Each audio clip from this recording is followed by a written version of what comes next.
Good afternoon. I want to talk to you about creating an effective introduction for a successful speech.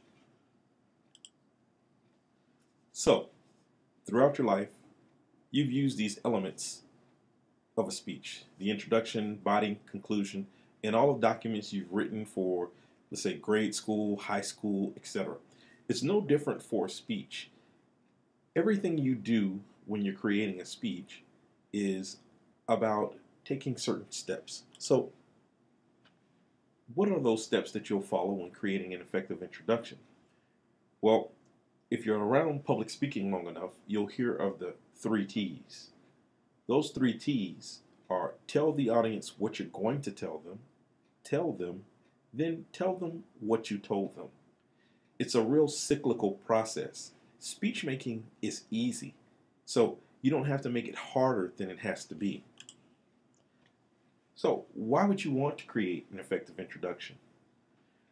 The first reason is because of the primacy recency effect. Deanna Selnow, in her book Public Speaking, talks about audiences' tendency to remember the first and the last thing a speaker talks about. So, as a person who is delivering a speech, you should make sure that your beginnings are memorable. The other thing is that the audience can participate. On a cognitive level, they can understand a number of things. Say, for instance, why they should pay attention to you, how much credibility do you have, what points you're going to cover, how well versed are you in this subject, and whether or not you can be interesting or not. All of those things happen within that first, let's say, 45 to 1 minute in an introduction of a speech. And the last reason is because it's a reduction of speech anxiety. If you can get through that first 45 seconds to a minute of a speech, that confidence carries over through the remainder of your speech as well. So, what are the 5 components of an effective introduction? You have the attention catcher, listener relevance link, speaker credibility statement, thesis statement, and the preview statement. Let's go through each one of these individually. Now, first you have the attention catcher. This is something that you can really use to bring your audience into what you're talking about. In my classes, students do a number of different things. Some people, they might have a joke. Other people, they dance. I've had people bring in, let's say, a karate gi or a tutu, and they've gone through a kata or going through some sort of syncopated dance movement. I've had people bring in music, play instruments, a number of things to get people to pay attention to what they're talking about. But if you're going to use some of the tried and true things that you see here, such as humor, startling facts, statistics, etc., let me talk to you a little bit about that. So, if you're going to use humor, just remember that humor, you shouldn't offend. It should be something that you don't want to disrespect your audience. You want to make sure that it is something that helps you and not hurts you when you begin your speech. Let's go next to the statistics. Often people will cite numbers, but they're not clean. And by clean, I mean that you should say it in a way that people should remember. So if you were to say, well, according to the American Medical Association, 760,845 people per year do this. That's a dirty way of saying it. A clean way of saying it would be, well, according to the American Medical Association, 750,000 people do this. And that way, your audience has a takeaway, something that they can actually remember. Now, let's talk next about questions. So if you have a question, of course, there's a rhetorical question where you're asking people, you don't want them to respond, but just to think about something. And then you have your direct questions. I want to talk about the direct question.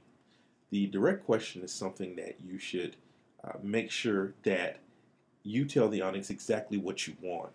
I know you've often been in many different settings where people have asked questions of an audience and there was no response, or you received a multitude of responses.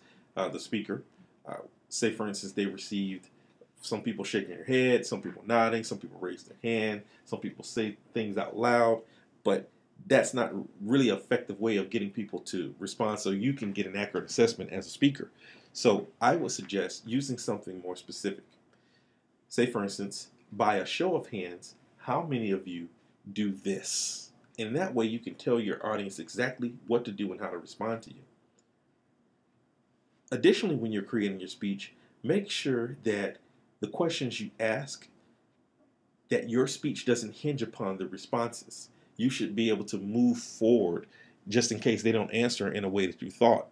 I can't tell you how many times I've heard people deliver speeches where they would start to ask questions, and the next part of their speech depended upon the answers they received. And so they were thrown off a little bit, had to recover, or they were stuck. So just make sure that your questions, you can move forward regardless of the answers. Next, you need the listener relevance link. And this is telling your audience why it matters to them. Oftentimes, you'll be talking about things that don't pertain to people. So you have to figure out a way, especially with that audience, to let them know why it's important to them. Following that, we have the speaker credibility statement. Now, here's the kicker.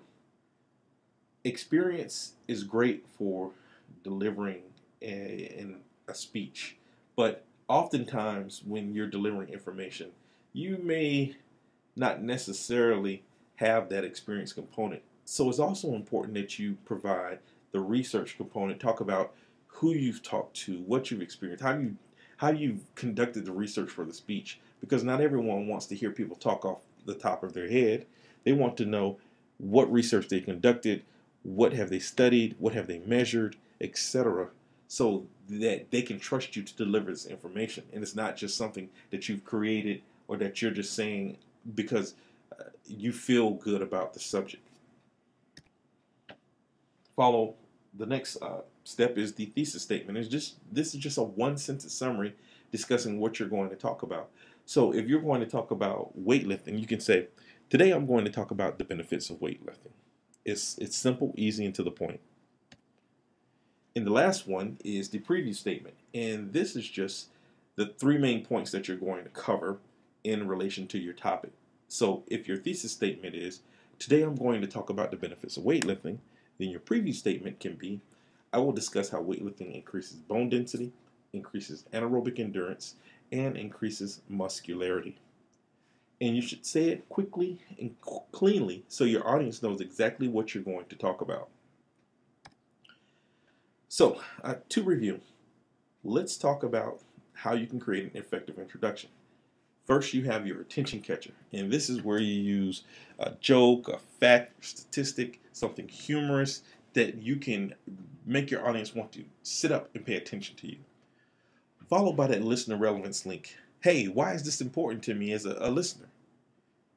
Then you have your speaker credibility statement, and this is where you provide your experience as well as the research that you conducted. Followed by your thesis statement, which is just a one-sentence summary of what you're going to present, followed by the preview of the topics that you're going, or the main points that you're going to cover in relation to that topic. So that is all you need to create an effective introduction. I hope this has been helpful for you. I am Dr. Akil. Thank you and have a good day.